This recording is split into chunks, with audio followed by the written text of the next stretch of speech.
అవును. ఈయన యాటిట్యూడ్కి చంద్రబాబు యాటిట్యూడ్కి తేడా ఏంటంటే చంద్రబాబు నాయుడు బూత్ లెవెల్ కమిటీల నుంచి సెటరైట్ చేసుకుంటూ వస్తాడు. హ్మ్. ఈయన నియోజకవర్గాల్ని ప్రాతినిధ్యం కింద లెక్కేసుకుంటాడు. ఈయనైనా పవన్ కళ్యాణ్ అయినా హ్మ్.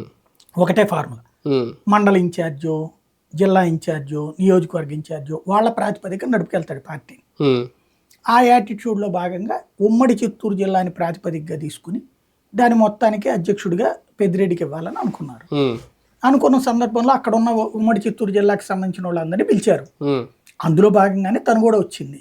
హ్మ్. రోజా కూడా హ్మ్. ప్రత్యేకించి పిలిచింది ఏం లేదు, లేకపోతే బుజ్జగించేది కూడా ఏం లేదు. హ్మ్. ఏం చెప్తారు సాధారణంగా అందరూ కలుపుకుని పని చేసుకోండి అయ్యా, హ్మ్. మీరు అందరూ మీ విభేదాల వల్ల కొంత దెబ్బతిన్నాం, హ్మ్. మీరు అందరూ చేసుకోండి అని చెప్తారు. హ్మ్. ఇప్పుడు పెద్దిరెడ్డి గెలిచాడు, రోజా ఓడిపోయింది కదా, అవును. హ్మ్. అంత మాత్రం రోజా ఏమైనా ఫీల్ అవుతుందా? హ్మ్. అక్కడ బేసిక్గా హ్మ్. పెద్దిరెడ్డి మార్చుకోవాలి తన హ్మ్. యాటిట్యూడ్. హ్మ్. అక్కడ చిత్తూరు జిల్లాలో సమస్య ఏమొస్తుందంటే ఉమ్మడి చిత్తూరు జిల్లాలో ఎవరి కాళ్ళే తోపులు, హ్మ్. అందరూ స్వతంత్ర ఆ, ప్రతిపత్తి కావాలని కోరుకునేవాళ్ళు. హ్మ్. ఇప్పుడు కరుణాకర్ రెడ్డి పెద్దిరెడ్డి మాట వింటాడా? అదే. చెవిరెడ్డి భాస్కర్ రెడ్డి వింటాడా? హ్మ్. ఇట్లాగా ఎవరి కాళ్ళు గౌరవం ఇస్తారు పెద్ద ఆయన, హ్మ్. కానీ తమ నియోజకవర్గాలు ఏలుపెట్టడానికి ఒప్పుకోరు. హ్మ్. ఇప్పుడు అవును. కరుణాకర్ రెడ్డి కొడుకు చెవిరెడ్డి కొడుకు ఇట్లాగ ఇచ్చారు, పెద్దిరెడ్డికి చెప్తే ఒప్పుకుంటాడా? హ్మ్. కానీ వీళ్ళు ఏమంటారు, ఆయన కొడుకు ఇచ్చినప్పుడు మా కొడుకులకి ఎందుకు ఇయ్యరు అంటారు. అవును. హ్మ్. తీసుకున్నారు కదా, హ్మ్. చివరికి ఏమైంది?